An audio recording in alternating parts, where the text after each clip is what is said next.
अगर मैंने 3 किलोवाट का रूफटॉप सोलर लगवाया है और उस पे 4 किलोवाट या उससे ज्यादा का लोड चलाओ तो क्या कोई प्रॉब्लम होगी? इसका जवाब डिपेंड करता है कि आपने कौन सा रूफटॉप सोलर सिस्टम लगवाया है, ऑन ग्रिड, ऑफ ग्रिड या हाइब्रिड। कौन सा सिस्टम ओवरलोडिंग पे कैसे रिएक्ट करेगा, ये जानने से पहले ये जानते हैं कि ओवरलोडिंग का मीनिंग क्या होता है। ओवरलोडिंग का मतलब है कि सिस्टम की डिजाइन कैपेसिटी से ज्यादा लोड यानी अप्लायंसेस चलाना, और ये तब होता है जब आपका total running load inverter capacity से ज्यादा हो जाता है। तो चलिए अब जानते हैं कि हर किस्म के सोलर सिस्टम में ओवरलोडिंग का इम्पैक्ट। सबसे पहले बात करते हैं ऑन ग्रिड सोलर सिस्टम की। ऑन ग्रिड सिस्टम वो होता है जो ग्रिड से कनेक्टेड होता है। दिन के समय में सोलर से बिजली बनती है, वो घर के लोड को चलाती है और एक्सेस एनर्जी ग्रिड में एक्सपोर्ट होती है। और रात में जब सोलर काम नहीं करता तब बिजली ग्रिड से ली यानी इंपोर्ट की जाती है। ऑन ग्रिड सोलर में अगर आपका सोलर प्रोडक्शन कम और लोड ज्यादा होगा, मतलब कि सिस्टम ओवरलोड होगा, तो एक्स्ट्रा बिजली की जरूरत ग्रिड पूरी करता है, यानी ग्रिड से आप बिजली इंपोर्ट करते हो। फॉर एग्जाम्पल, अगर आपका सोलर 2 किलोवाट बना रहा है और आपके घर का लोड 4 किलोवाट है, तो बाकी के 2 किलोवाट का लोड ग्रिड से इंपोर्ट होकर पूरा होगा, यानी कि सोलर और ग्रिड दोनों मिलकर आपके घर का लोड चला लेंगे।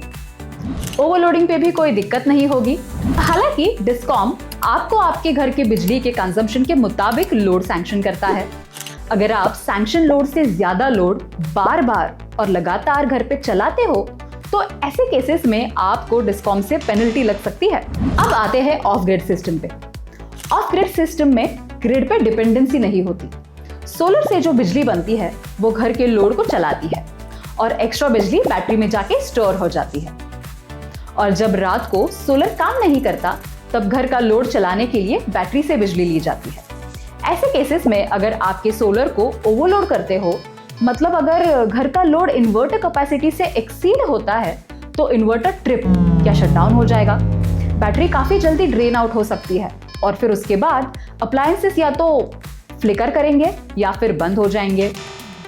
चलिए इसको एक एग्जाम्पल से समझते हैं। अगर आपकी इन्वर्टर की कैपेसिटी 3 किलोवाट की है और अगर आपके घर का लोड 4 किलोवाट का हो गया, तो कुछ सेकंड्स के बाद सिस्टम ओवरलोड की वजह से इन्वर्टर शटडाउन कर देगा और आपके घर की बिजली बंद हो जाएगी। तो ओवरलोडिंग ऑफ ग्रिड सोलर में एक रियल इशू है। अब आखिर में बात करते हैं हाइब्रिड सोलर की। हाइब्रिड सिस्टम में आपका सोलर ग्रिड से भी कनेक्टेड रहता है और बैटरी का बैकअप भी मिलता है। हाइब्रिड सोलर में अगर आप सोलर को ओवरलोड करते हो तो एक्स्ट्रा बिजली या तो बैटरी से मिल जाएगी या फिर ग्रिड से, और ये डिपेंड करता है इन्वर्टर की सेटिंग्स और प्रायोरिटी मोड पे। फॉर एग्जाम्पल, अगर इन्वर्टर 5 किलोवाट का है और आपके घर का लोड 6 किलोवाट का, तो एक्स्ट्रा 1 किलोवाट का लोड ग्रिड से आ जाएगा। इसीलिए नॉर्मल कंडीशंस में हाइब्रिड सिस्टम ओवरलोडिंग हैंडल कर लेता है। बस एक कंडीशन, अगर ग्रिड अवेलेबल नहीं है और बैटरी भी ड्रेन्ड है तो सिस्टम ऑफ ग्रिड की तरह बिहेव करेगा और ओवरलोड होने पे ट्रिप हो सकता है। तो आशा है कि अब आपको क्लियरली समझ आ गया होगा कि ओवरलोडिंग का इम्पैक्ट अलग अलग सोलर सिस्टम पे कैसे पड़ता है। ऐसे ही रूफटॉप सोलर रिलेटेड जानकारी के लिए चैनल को जरूर सब्सक्राइब कर लीजिए।